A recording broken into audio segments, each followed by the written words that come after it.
নমস্কার, আদাব। আমি অনুপ সোনি, ক্রাইম পেট্রোল দস্তাকে আপনাদের সবাইকে স্বাগত জানাই। আজ আমরা আপনাদের দেখাচ্ছি আব্বাসের স্ত্রী নূপুরের হত্যা আর তার ছেলে রাজুর অপহরণের রহস্যের দ্বিতীয় তথা শেষ ভাগ। 2013 27 অগস্টের সকালে একটা গার্মেন্ট শপের মালিক আব্বাস তার দোকানে যাওয়ার জন্য বাড়ি থেকে বের হয়। বাড়িতে ছিল তার স্ত্রী নূপুর আর 3 বছরের ছেলে রাজু। ওদের কাজের লোক বন্দনা রোজকার মতোই কাজে চলে এসেছিল। 11টা 20 নাগাদ ওদের দরজায় একটা আওয়াজ শোনা যায়। 11টা 45-এ বন্দনা ঘাবড়ে গিয়ে আব্বাসকে ফোন করে আর দ্রুত তাকে বাড়িতে চলে আসতে বলে। আব্বাস বাড়িতে এসে দেখে তার স্ত্রী নূপুরের খুন হয়ে গিয়েছে আর ছেলে রাজু নিখোঁজ হয়ে গিয়েছে। পুলিশ ঘটনাস্থলে পৌঁছয়, কিন্তু আব্বাস কথা বলার মতো অবস্থায় ছিল না। পুলিশ বন্দনা থেকে জানতে পারে যে 11টা 20 নাগাদ দুজন লোক বাড়িতে ঢুকেছিল।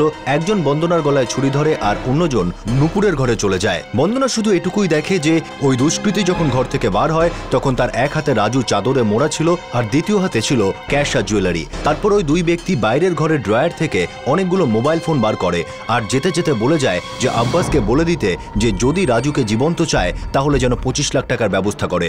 পুলিশ হতবাক হয়ে যায় এটা ভেবে যে দিনে দুপুরে মাঝপাড়ায় প্রতিবেশীরা কেউ কোনো চিৎকার চেঁচামেচি শুনতে পায় না, কেউ দুজনকে রাজুকে নিয়ে যেতে পর্যন্ত দেখতে পায় না। নূপুরের বডির পোস্টমর্টেম থেকে জানা যায় যে গলা টেপার ফলে তার মৃত্যু হয়েছিল। তারপর তাকে ছুরি দিয়ে মারা হয় এবং বিষের ইঞ্জেকশন দেওয়া হয়। তার রক্ত থেকে ক্লোরোফর্মের অংশবিশেষও পাওয়া যায়, যার থেকে পুলিশ আন্দাজ করে যে ওকে মারার আগে ক্লোরোফর্মের মাধ্যমে অজ্ঞান করে দেওয়া হয়েছিল। রাজুর সঙ্গে হয়তো এরকমই করা হয়েছিল, তাই ওর চিৎকার কেউ শুনতে পায়নি। আব্বাস অবশেষে পুলিশের সাথে কথাবার্তা শুরু করে।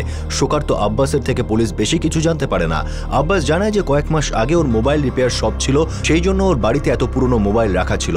কিন্তু কিডন্যাপাররা 25 লাখ টাকা দাবি করেছিল, কিন্তু ওর বক্তব্য ছিল যে ওর কাছে এই মুহূর্তে কিছু নেই। কিন্তু 3-4 মাস আগে ওর কাছে 45 লাখ টাকা ছিল, যা দিয়ে ও গার্মেন্ট শপ খুলেছিল, যে টাকাটা ওর শ্বশুর দিয়েছিল। প্রতিবেশীদের থেকে জানা যায় যে নূপুরের বাবা মা প্রায়ই ওদের বাড়িতে আসতো, কিন্তু আব্বাসের বাড়ি থেকে কেউই আসতো না। প্রতিবেশীরা আরও জানায় যে তারা পরে জানতে পেরেছিল যে আব্বাস এবং নূপুরের লাভ ম্যারেজ ছিল আর তাদের ধর্ম ছিল আলাদা। তাহলে কি এই হত্যা আর রাজুর অপহরণের সঙ্গে অতীত জড়িত ছিল? আব্বাস যখন পুলিশ স্টেশনেই ছিল তখন ওর কাছে একটা ফোন আসে আর ও চমকে ওঠে, কারণ ফোনটা নূপুরের নাম্বার থেকে আসছিল। এটা অপহরণকারীদের ফোন ছিল যারা রাজুর মুক্তিপণের জন্য 25 লাখ টাকা দাবি করেছিল। তারা নূপুরের ফোনটাও সঙ্গে নিয়ে গিয়েছিল। পুলিশ সন্দেহ করে যে এতে ভিতরেরই কেউ জড়িত আছে। পুলিশ পরিচারিকা বন্দনাকে ভালো করে জিজ্ঞাসাবাদ করে আর তাকে নজরদারিতেও রাখা হয়। এমনকি আব্বাসকেও সন্দেহের তালিকায় রাখা হয়। কিন্তু পুলিশ যখন আব্বাস আর নূপুরের অতীতের খোঁজখবর নেয় তখন জানা যায় যে ওদের প্রেমে দুজনের পরিবারেরই মত ছিল। আব্বাসের বাবা রসুল মোহাম্মদ এবং নূপুরের বাবা পঙ্কজ ঝা ধানবাদের বাসিন্দা ছিলেন আর বহু বছরের বন্ধু ছিলেন এবং কাজের অংশীদারও ছিলেন। নূপুর আর আব্বাসের ছোটবেলার বন্ধুত্ব ভালোবাসায় পরিণত হয়েছিল। ওদের পরিবার ওদের ধর্ম নিয়ে চিন্তিত ছিল। ওদের চিন্তা ছিল যে সমাজ এই সম্পর্কটাকে মেনে নেবে না। আব্বাস আর নূপুর তাদের মা বাবার মত মেনে নেয় এবং নিজেদের জীবন নিজেরাই বেছে নেয়। ওরা শুধুমাত্র বন্ধুত্ব বজায় রাখে, ঠিক করে যে অন্য কাউকে বিয়ে করবে না। অবশেষে কয়েক বছর পর তাদের দুজনের পরিবারই এটা মেনে নেয় যে তাদের সন্তান নিজেদের ইচ্ছামতো জীবন কাটাবার অধিকার আছে। পুলিশ আবারও লক্ষ্যভ্রষ্ট হয়ে যায়, কারণ নিজেদের কেউ যুক্ত থাকার কোনো প্রমাণ পাওয়া যাচ্ছিল না। এমনও কোনো প্রমাণ মিলছিল না যাতে এটাকে শুধুমাত্র লুটপাটের মামলা মনে হবে। যেভাবে নূপুরকে খুন করা হয়েছিল তার থেকে পরিষ্কার যে তারা মারার উদ্দেশ্যেই এসেছিল। তাহলে পরিচারিকা বন্দনাকে কেন ছাড়া হলো? এর মধ্যে একটা সূত্র খবর দেয় যে একজন তৃতীয় ব্যক্তিও এর সঙ্গে জড়িত আছে।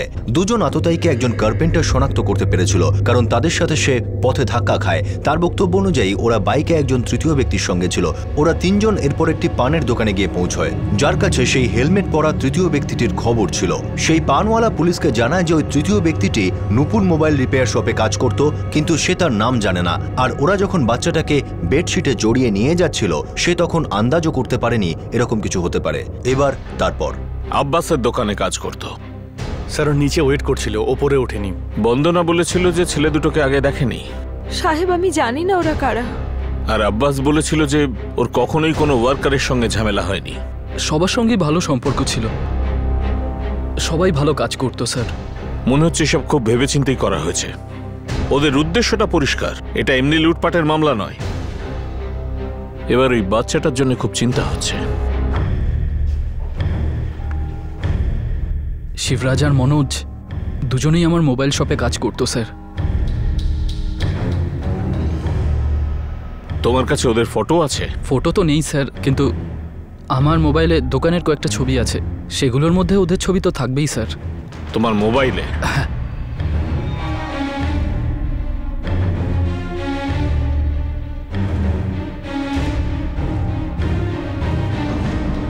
হ্যাঁ স্যার, এই লোকটাই ছিল।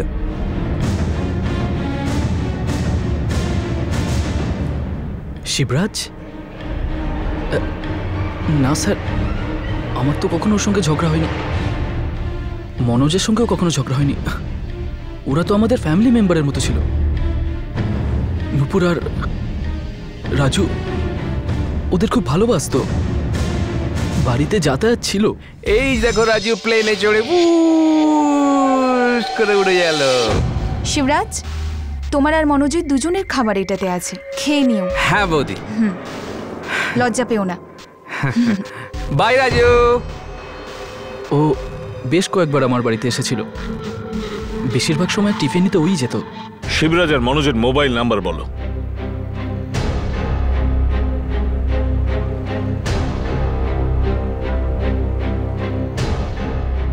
আপনি যে নাম্বারে ফোন করেছেন সেটা বন্ধ আছে। যে নাম্বারে ফোন করেছেন সেটা পরিসীমা সেবার বাইরে। স্যার, মনোজের ফোন নট রিচেবল বলছে আর শিবরাজের ফোন বন্ধ বলছে। আমি মোবাইল প্রোভাইডারের সঙ্গে কথা বলেছি, ওরা এক্ষুনি লোকেশনটা জানিয়ে দেবে। স্যার, আমার মনে হয় না যে ওরা এমন কিছু করবে। তুমি ঠিক কি বলতে চাইছো আব্বাস? আমাদের কাছে এই কথার পাক্কা প্রমাণ আছে যে শিবরাজ ওদের সঙ্গে ছিল, যে দুজন তোমার বাড়িতে গেছিল, আর তুমি শিবরাজের ভালো হওয়া দোহাই দিচ্ছ।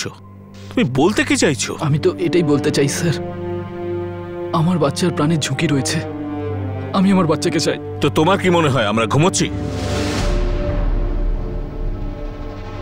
তোমার কাছে শিবরাজ আর মনোজের অ্যাড্রেস আছে? হ্যাঁ, ওই মনোজ নাংলোইতে ভাড়ায় থাকে, আর শিবরাজ বসন্ত বিহার এলাকার কোনো একটা জায়গায় ভাড়ায় থাকে। ওদের ডিটেল অ্যাড্রেসটা চাই।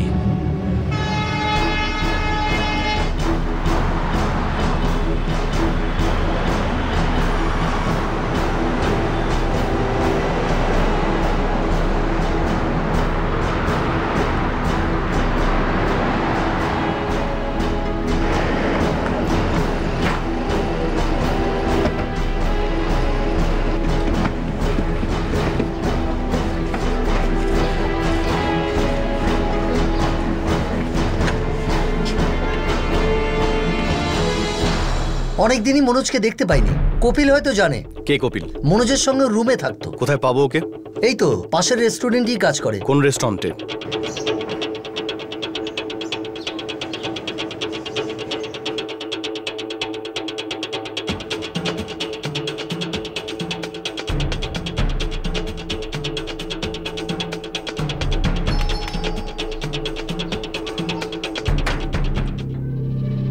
বলুন।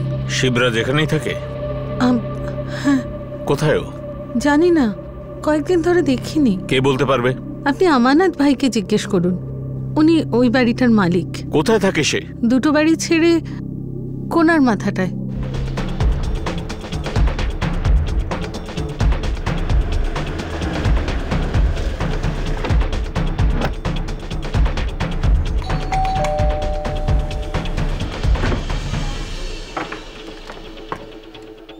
অমরনাথ বাবু। হ্যাঁ আমি, বলুন। মনোজ গ্রামে গেছে তা ধরুন ৮-১০ দিন তো হবেই। ওর গ্রাম কোথায়? ফতেপুর। কিন্তু কি হয়েছে স্যার? কপিল, তোমার কাছে ওর গ্রামের কোনো ঠিকানা রয়েছে? না স্যার, আমার কাছে তো নেই। শিবরাজ বলছিল নাকি বাড়ি যাবে, এতক্ষণে হয়তো বেরিয়ে পড়েছে। আসলে কি রোজ রোজ তো আর ওর সাথে দেখা হয় না, সবার তো নিজের নিজের কাজ থাকে। আমার ওর সাথে শেষ দেখা হয়েছিল ও যখন আমাকে ভাড়া দিতে এসেছিল 17ই আগস্ট। তখনই আমাকে বলেছিল কয়েকদিনের জন্য বাড়ি যাবে।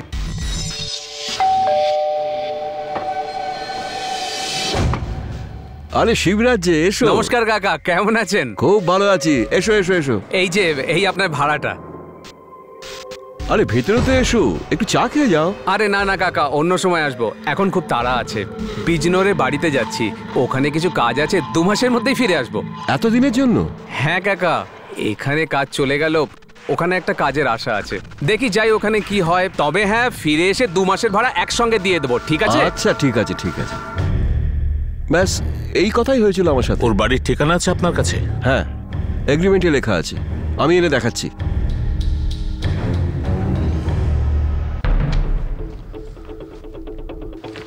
বিজনোর পুলিশকে বলো ওর বাড়িতে যেতে। আর স্যার মনোজ, ফতেপুর পুলিশকেও অ্যালার্ট করি। করো, কারণ মনে হচ্ছে এই ষড়যন্ত্রের প্ল্যানটা ওরাই করেছে। যেহেতু বাড়ির ব্যাপারে পুরো জানতো। পয়সা গয়না মোবাইল কোথায় থাকতো ওরা জানতো। আর যারা খুন করেছে সেই দুজন বন্ধুকে কাজের মেয়ে বন্দনা কোনোদিনই দেখেনি, একদমই অচেনা। যদি ওরা এটা করে থাকে তাহলে কেন করেছে, এই প্রশ্নের উত্তর কিন্তু আমরা এখনো পর্যন্ত পাইনি। এটা ভেবেই তো হয়রান হচ্ছি। ওর আর আব্বাসের কোনো শত্রুতা নেই, ও তো বেশ আব্বাসের সাথে কাজ করতো। জানি না, আমার কেন মনে হচ্ছে এটার মাস্টার মাইন্ড অন্য কেউ।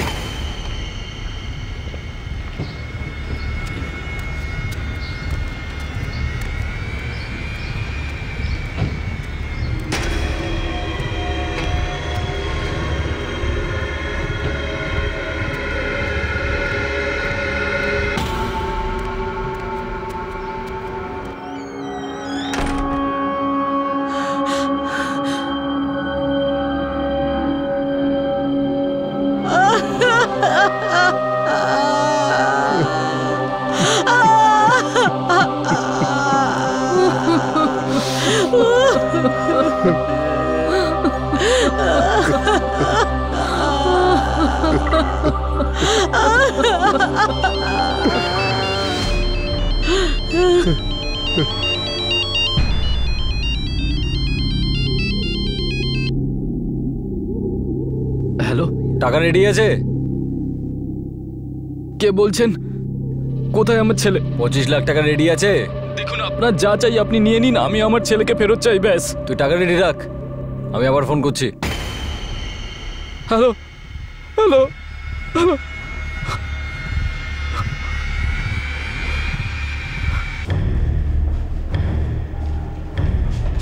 স্যার, এখন যে মুক্তিপণের কলটা এলো সেটা নূপুরের মোবাইল থেকে, লোকেশন লখনৌ। মুক্তিপণ নেবার জায়গা বলেছে? না স্যার, বলেছে আরেকবার ফোন করবে। মনে হচ্ছে ওরা তাড়াহুড়ো করবে না। এখন ভাবার বিষয় এটাই যে ওদের সত্যি সত্যি টাকাটা চাই নাকি শুধুমাত্র একটা খেলাই খেলছে। স্যার, এখনো কি আপনার আব্বাস আর বন্দনাকে সন্দেহ হচ্ছে? আমার ওদের দুজনের গত মাসের ফোন ডেটা চাই। এখন আমাদের দেখতে হবে যে বঁশিতে কারা কারা ওঠে। স্যার,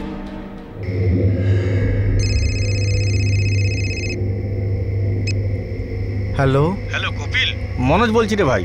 কিছু ব্যবস্থা হলো? তুই কোথায় রে মনোজ? এখানে নিজের গ্রামে। কেন, কি হয়েছে? সব ঠিক আছে তো? পুলিশ তো তোকে খুঁজছে রে। কেন, কি হয়েছে? আরে তোর পুরনো মালিকের স্ত্রীকে কে খুন করেছে আর বাচ্চাটাকে কে অপহরণ করে নিয়েছে। পুলিশ তোকে আর শিবরাজকে খুঁজছে। মনোজ, কি ব্যাপার বলতো? ভাই, তুই কোনো গন্ডগোল করিসনি তো? না ভাই, এর ব্যাপারে তো আমি কিচ্ছু জানি না এখনো। দেখ, আমি তোকে ভালো কথা বলছি, তুই দিল্লি ফিরে আয়, পুলিশের সাথে কথা বল, না হলে জোর ফেঁসে যাবি। ঠিক আছে, আমি আমি আমি আমি কিছু একটা করছি। ওই ছোট্ট রাজু কোথায় ছিল? আব্বাসের দুজন পুরনো ওয়ার্কারকে ওর সাথে দেখা গিয়েছিল যারা নূপুরকে হত্যা করেছিল আর বাচ্চাটাকে নিয়ে পালিয়েছিল। তারা এই অপরাধে কিভাবে যুক্ত হলো? এই অপরাধটা আসলে কি জন্য করা হয়েছিল? এখনো পর্যন্ত তদন্ত থেকে না রাজুর খোঁজ খবর পাওয়া গিয়েছিল, না এই অপরাধের কারণ জানা গিয়েছিল, আর না আসল অপরাধীদের মুখোশ খোলা গিয়েছিল। এই গোলক ধাঁধা আরো জটিল হয়ে যাচ্ছিল। 3 দিন হয়ে গেল স্যার, আমার ছেলের কোনো খোঁজ নেই। আমার বউকে মেরে ফেলেছে, আর আপনারা এখনো এটাই মনে করে চলেছেন যে আমি এতে জড়িত আছি কিনা। আমি আমার বউকে আর ছেলেকে আমি নিজের প্রাণের চেয়েও বেশি ভালোবাসি স্যার। আপনারা এইটুকু কথা এখনো বুঝে উঠতে পারছেন না স্যার? আব্বাস, আমি তোমায় শুধু একটা প্রশ্ন করেছি, কেন মনে হচ্ছে যে তোমার দিকে আঙুল উঠছে? আপনার প্রশ্ন স্যার, আপনার প্রশ্ন আমাকে কষ্ট দেয়। আমার মনে হয় আপনারা চান যে ভেঙে পড়ি আর মেনে নেই যে দোষটা আমি করেছি। এমন মনে হয় যে আপনারা আগেই ধরে নিয়েছেন যে এই অপহরণ, এই মুক্তিপণ পুরোটাই নাটক, আর আমি জানি রাজু কোথায়। মনে হয় আপনারা এটাই চান যে আমি খুন করেছি আমার বউকে আর রাজুকেও। সেটা কি সত্যি আব্বাস? তুমি কি শিবরাজ, মনোজ আর দুজন অজানা লোকের সঙ্গে মিলে এই কাজটা করেছো? না স্যার, একদম না। একদিকে আমি আমার বউকে হারানোর দুঃখে বাইরে বেরোতে পারছি না, আর দ্বিতীয় আমার ছেলে কোথায়, কি অবস্থায় আছে আমি কিচ্ছু জানি না। তার উপরে আপনারা আমার উপরেই সন্দেহ করছেন। স্যার, আমি আমার জীবনে খুব খুশি ছিলাম স্যার। যাকে ভালোবেসেছি তাকেই বিয়ে করেছি। খুব আনন্দে দিন কাটছিল আমাদের। ছোট্ট বাচ্চা, ব্যবসাও খুব একটা খারাপ নয়, ভালোই চলছিল। আমি আমার বউকে কেন মারবো স্যার? খুব ভালোবাসতাম স্যার ওকে আমি।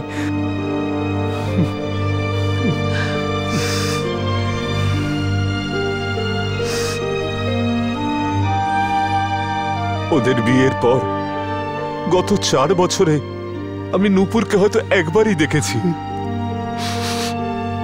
সবকিছু তো ঠিকই চলছিল, তারপর জানি না এইসব কি করে। সাহেব, আমি জানি আপনারা আমাকে সন্দেহ করছেন। আপনারা আমার পিছনে পুলিশ লাগিয়ে রেখেছেন, যারা সব জায়গায় আমার ব্যাপারে খোঁজ নিচ্ছে যেখানে আমি কাজ করি। এভাবে আমি থাকতে পারছি না সাহেব। তুমি শিবরাজ আর মনোজকে চেনো? সাহেব, আব্বাস দাদা আর নূপুর দিদির বাড়ি কাজ করছি প্রায় 2 বছর হয়ে গেছে। আমি শিবরাজ আর মনোজকে চিনতাম, কিন্তু আমাকে কেন সন্দেহ করছেন? আমি কেন মিথ্যে বলবো সাহেব? এমনিতেই দারিদ্র আধমরা করে রেখেছে। কাজ করলে তবে দুবেলা দুমুঠো খেতে পাই সাহেব। এরকম উল্টো পাল্টা করার কথা ভাবতেও পারি না। ওই লোকগুলো আমার গলায় ছুরি ধরেছিল। এই অবস্থায় কোন সাধারণ মানুষ না ভয় পাবে? ভগবানের অশেষ কৃপা আমি বেঁচে গেছি, কিন্তু আপনারা আমার বাঁচা মুশকিল করে রেখেছেন।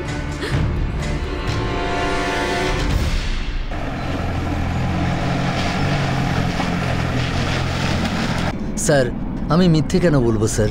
সত্যি কথা বলছি, শিবরাজ 6 মাস ধরে এই বাড়িতে আসেনি। আপনি চাইলে পাড়ার লোককে জিজ্ঞেস করতে পারেন। স্যার, ও কি করেছে কি? জায়গায় শিবরাজ কাজ করতো তার ছেলেকে অপহরণ করেছে ও। হে ভগবান, না স্যার, আমার ছেলে এমন করতেই পারে না।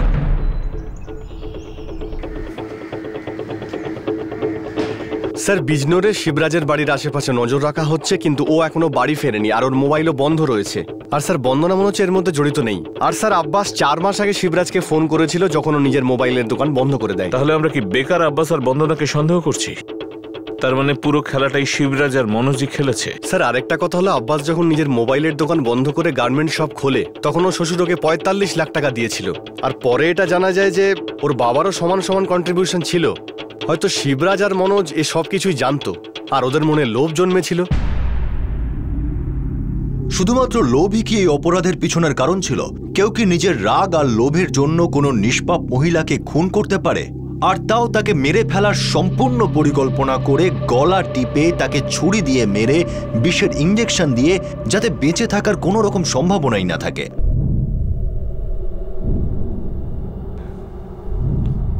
বাবা, তোমার সাথে নূপুরের সাথে এই লোকগুলোর কি কোনো ঝগড়াঝাটি হয়েছিল? এমন তো কিচ্ছু ছিল না বাবা। হ্যাঁ, কিন্তু যখন মোবাইল সব বন্ধ করে দেওয়ার ব্যাপারটা উঠল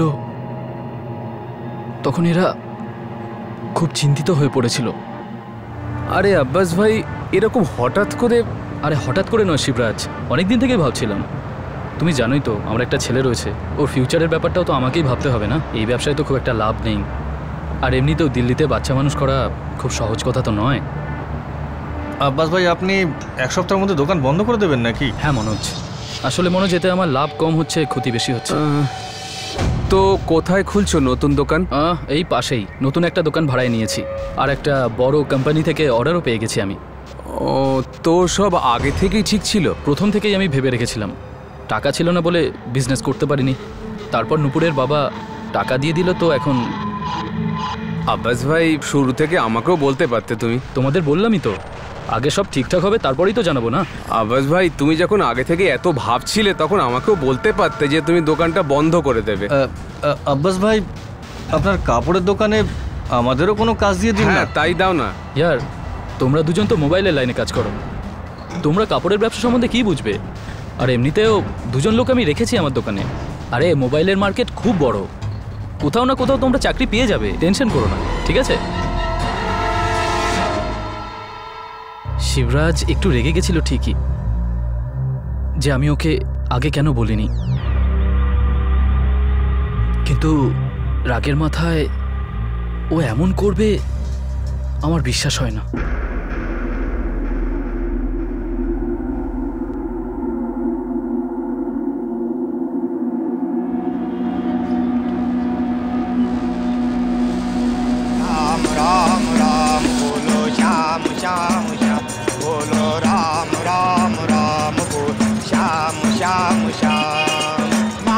मुझ में एक चिराए एक तेरा दिल दिखे पाए।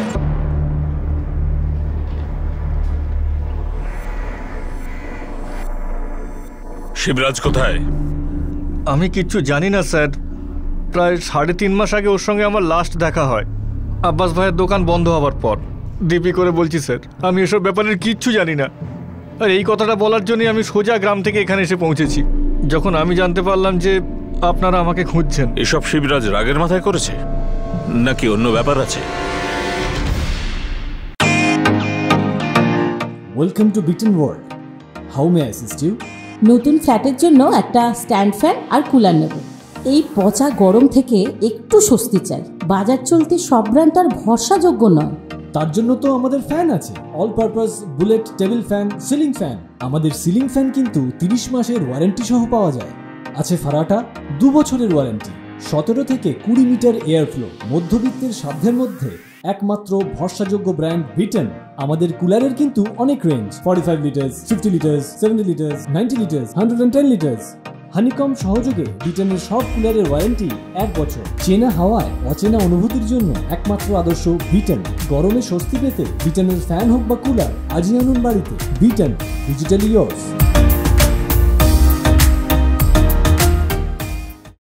দিব্যি করে বলছি স্যার, আমি এসব ব্যাপারের কিচ্ছু জানি না। আর এই কথাটা বলার জন্যই আমি সোজা গ্রাম থেকে এখানে এসে পৌঁছেছি। যখন আমি জানতে পারলাম যে আপনারা আমাকে খুঁজছেন। এসব শিবরাজ রাগের মাথায় করেছে নাকি অন্য ব্যাপার আছে? আমি কিছু জানি না স্যার, কিন্তু হ্যাঁ, শিবরাজ ভীষণ রেগেছিল যখন ওর সঙ্গে আমার দেখা হয়। শিবরাজ, হ্যাঁ ভাই, এসব রাগ ভাগ ছেড়ে অন্য কোনো কাজ দেখ না ভাই। রাগ করে কি লাভ বলতো? এটা তো অন্যায় হলো না? ও ওর কাপড়ের দোকানে আমাদের কেন কাজ দেবে না? ও নিজে মোবাইলের বিজনেস থেকে কাপড়ের বিজনেসে যেতে পারে, তো আমরা কেন যেতে পারি না? দেখ, সত্যি কথাটা এটা, ও আমাদের কাজেই রাখতে চায় না। দেখ, সেটা আব্বাস ভাইয়ের ইচ্ছে, আমরা কি করতে পারি? দেখ, তুই যাই বলিস, ও এই ব্যাপারে অনেক দিন থেকেই ভাবছে। একবারও ভাবলো না যে আমাদের কি হবে? হঠাৎ কাজ বন্ধ, যা খুশি তাই করা যায় নাকি? ভাই, এই ধরনের কথা নিয়ে যদি বেশি মাথা ঘামাতে যাস তাহলে কোনো নতুন কাজই খুঁজে উঠতে পারবি না। বোঝ একটু। কি বুঝবো রে? তুই একটা কথা বল, ওর বাবা আছে, ওর শ্বশুর আছে, ও যখন চাইবে নতুন বিজনেস করার জন্য পয়সা পেয়ে যাবে, কিন্তু আমাদের কি হবে? আমাদের কাছে এরকম কিছুই নেই, তো চুপচাপ এভাবে মেনে নেবো। হ্যাঁ, আরে ছাড় না ভাই, এত রেগে থাকলে খাবারও হজম হবে না। নে, খেয়ে নে। স্যার, শিবরাজ রেগে নিশ্চয়ই ছিল, কিন্তু আমার মনে হয় না ওই সব কাজ করতে পারে। আর নূপুর বৌদি তো আমাদের খুব যত্ন করতো, রাজুর সঙ্গে তো আমরা খেলা করতাম স্যার। প্রথম কল এসেছিল গাজিয়াবাদ থেকে, আর দ্বিতীয় কলটা এসেছে লখনৌ থেকে। আর তারপর এখন অবধি কোনো কল আসেনি স্যার। লাস্ট লোকেশন হলো লখনৌ। হতে পারে কি ও লখনৌতেই আছে? স্যার, আমার মনে হচ্ছে শিবরাজ এসব রাগের মাথাতেই করেছে, আর এখনো বুঝতেই পারছে না যে মুক্তিপণের জন্য আব্বাসকে কোথায় ডাকবে। হতে পারে যে ও লখনৌতেই লুকিয়ে আছে, কিংবা তার আশেপাশে। বেনারস, কানপুর। শর্মা স্যার, লখনৌ, বেনারস, কানপুর পুলিশকে খবর দাও, সব জায়গায় খুঁজতে বলো। 3টে লোক, সঙ্গে 3 বছরের বাচ্চা, হয়তো পাওয়া যাবে। স্যার, ওরা কি একই জায়গায় লুকিয়েছিল? পুলিশ একটা চান্স নিল, তারা হয়তো ওখান থেকে বেরিয়ে কোথাও যায়নি।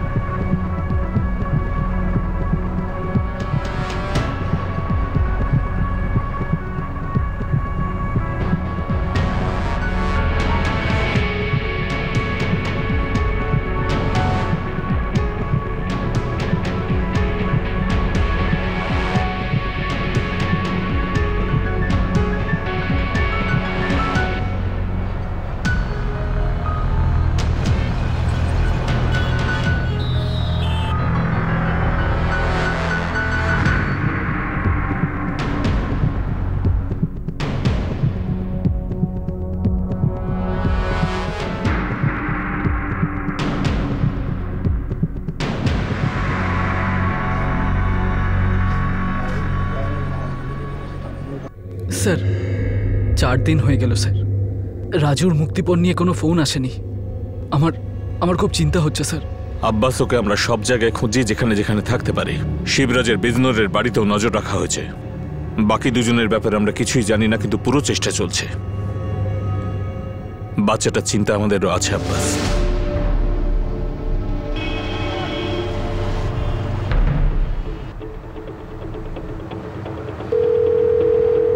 স্যার আমজাদ বলছি। হ্যাঁ আমজাদ, কোনো খবর পাওয়া গেল? স্যার এখানে চণ্ডীগড়ের কাছে তিওয়ারি গেস্ট হাউস আছে, কালকে 3 জন এসেছে, একটা বাচ্চাও আছে। দেখো, লোকটার নাম শিবরাজ আর বাচ্চাটার নাম রাজু। স্যার কাউন্টারে শিবরাজ নয়, অন্য কারোর নাম দিয়েছে। আর যে ছবিটা দিয়েছে সেটাও কতকটা মেলে। বাচ্চাটাকে হোটেলের কেউ ভালোভাবে দেখেনি। বাচ্চাটা কারোর কোলে ঘুমিয়েছিল, তারপর 3 জনের কেউই বাইরে বেরোয়নি। ঠিক আছে স্যার, আমার মনে হয় যে এরা ওই 3 জন। খেয়াল রেখো বাচ্চাটা যেন কিছু না হয়। আমরা খেয়াল রাখবো স্যার।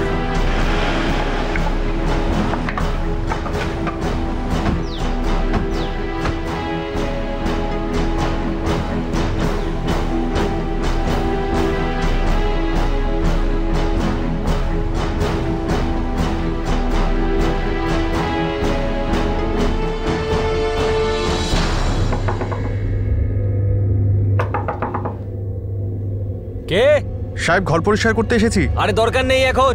ম্যানেজার সাহেব বলে দিয়েছেন পরিষ্কার করতেই হবে, 5 মিনিটেই হয়ে যাবে।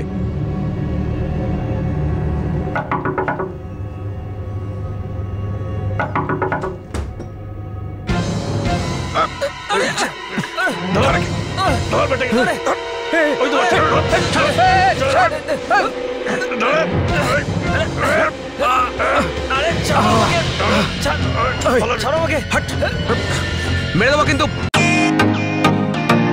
Welcome to Biten world, how may I assist you? নতুন ফ্ল্যাটের জন্য একটা স্ট্যান্ড ফ্যান আর কুলার নেব। এই পচা গরম থেকে একটু স্বস্তি চাই। বাজার চলতে সব ব্র্যান্ড আর ভরসাযোগ্য নয়। তার জন্য তো আমাদের ফ্যান আছে, all purpose bullet table fan, ceiling fan. আমাদের সিলিং ফ্যান কিন্তু 30 মাসের ওয়ারেন্টি সহ পাওয়া যায়।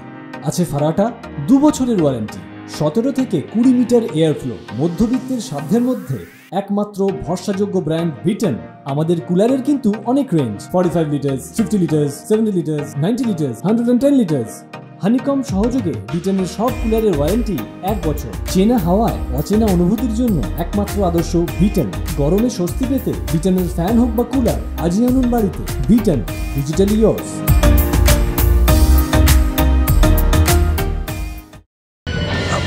মেরে দেবো কিন্তু, মেরে দেবো ওকে। ছাড় ছাড় সর, আরে সর, সরে যা। সর, ছাড়ো আমাকে। সর, রাস্তা ছাড়, চল। ওকে ধরো। দাঁড়া, দাঁড়া,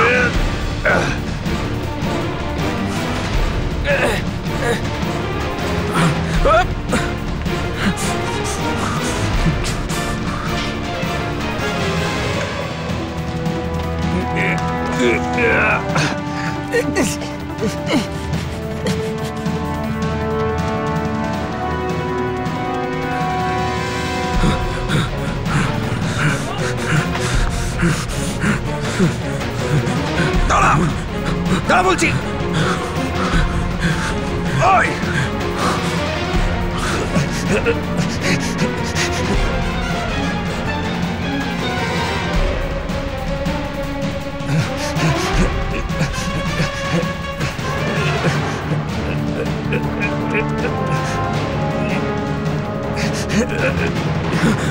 ওই দাঁড়া।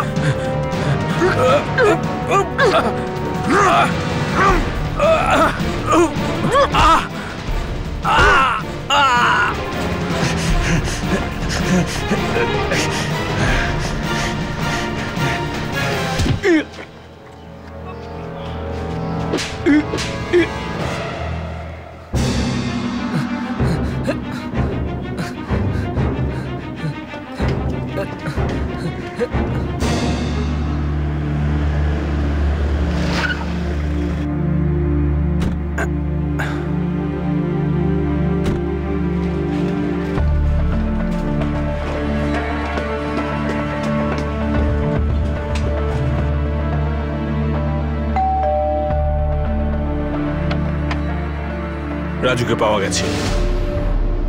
পাপা,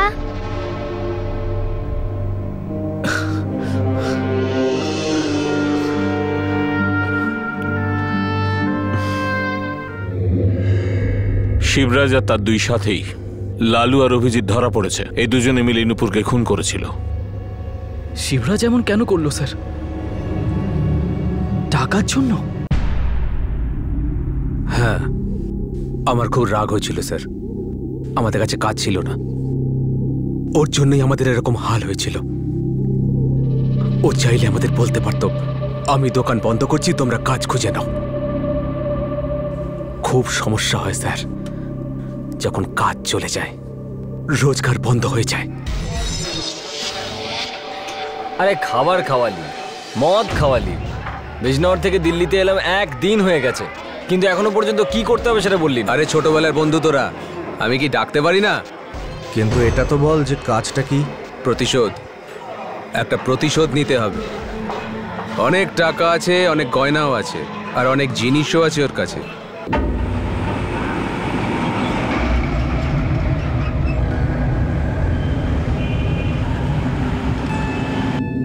পুরো 2 বছর বিশ্বাসের সঙ্গে কাজ করেছি ওর কাছে। কি পেলাম? পেটে লাথি। ও শুধু নিজের কথাই ভেবেছে। কি ভুল করেছি যদি একটু লোভ করি? ও লোভী ছিল না যখন শুধু নিজের কথা ভাবছিল। ওর ছেলেকে তুলে নেব, তারপর মুক্তিপণ চাইব। ওর বাবার কাছ থেকে আর শ্বশুরের কাছ থেকে অনেক টাকা পাবে। এভাবে ওর কাছ থেকে টাকাও পাবো, গয়নাও পাবো, আবার মুক্তিপণও পাবো। তোর কি মনে হয় বাচ্চাটাকে আমরা বাড়ি থেকে তুলতে পারবো? আমি জানি আব্বাস দোকানের জন্য কখন বেরোয়। তারপর শুধু ওর বউ আর কাজের লোককে সামলাতে হবে, ব্যাস। ওর বাড়ির কাজের লোক তো তোকে চেনে নিশ্চয়ই। আর ওর বউটাও।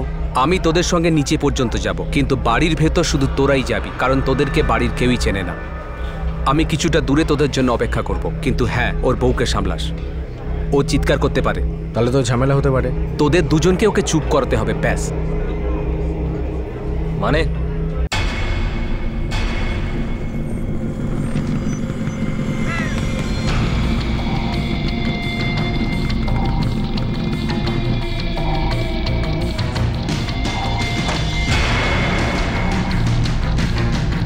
চুপ, কোনো আওয়াজ বার করবি না, চুপ। ভিতরে চল, চল ভিতরে চল। আর হ্যাঁ, তুমি নিচেই খেলবে, ঠিক আছে? আর আমি যখন ডাকবো তখন চলে আসবে। ওকে মাম্মি।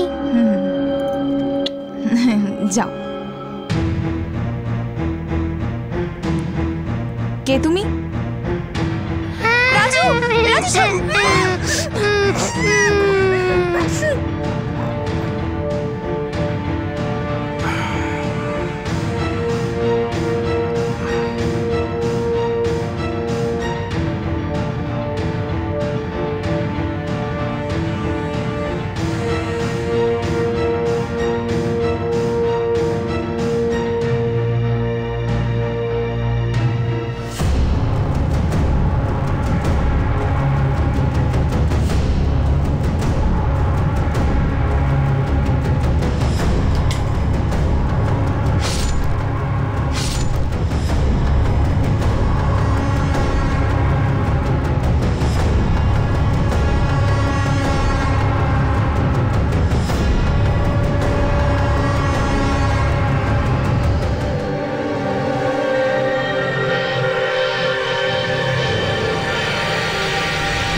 আমার থেকে বদলা নেবে বলে এসব করেছে। কি জানি নূপুর নিজের হাত দিয়ে কতবার রান্না করে ওকে খাইয়েছে স্যার। ওর এত রাগ হয়ে যাবে যে ও নূপুরকেই। ওর রুজি রুটি গেছে, যে কাজটা করতো সেটাও গেছে, ব্যাস ছবল দিয়ে দিল। ওর হিসাবে তুমি একজন স্বার্থপর মানুষ, তুমি শুধু নিজের ব্যাপারেই ভেবেছ, ওর খেয়াল রাখোনি।